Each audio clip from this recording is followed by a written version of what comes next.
السلام علیکم ورحمۃ اللہ وبرکاتہ نحمدہ ونصلی علی رسولہ الکریم اما بعد فاعوذ باللہ من الشیطان الرجیم بسم اللہ الرحمن الرحیم۔ رمضان کے پہلے، دوسرے اور تیسرے عشرہ کی فضیلت۔ نبی اکرم صلی اللہ علیہ وسلم نے فرمایا کہ اس مہینے کا اول حصہ رحمت ہے اور وسط حصہ مغفرت ہے اور آخری حصہ آگ سے آزادی ہے۔ آئیے ہم ان تینوں عشروں کی دعاؤں کے بارے میں پڑھتے ہیں کہ ان عشروں میں کیا دعا پڑھنی چاہیے۔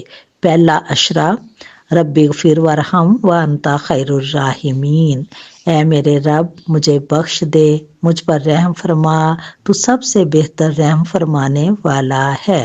دوسرے عشرے کی دعا، استغفر اللہ ربی من کل ذنب واتوب الیہ، میں اللہ سے تمام گناہوں کی بخشش مانگتی ہوں جو میرا رب ہے اور اسی کی طرف رجوع کرتی ہوں۔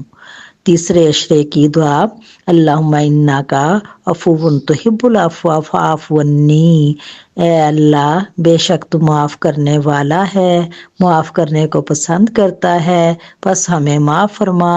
اس کے ساتھ کثرت سے یہ دعا بھی پڑھیں، لا الہ الا اللہ، لا الہ الا اللہ یہ افضل الذکر ہے، الحمدللہ یہ افضل دعا ہے۔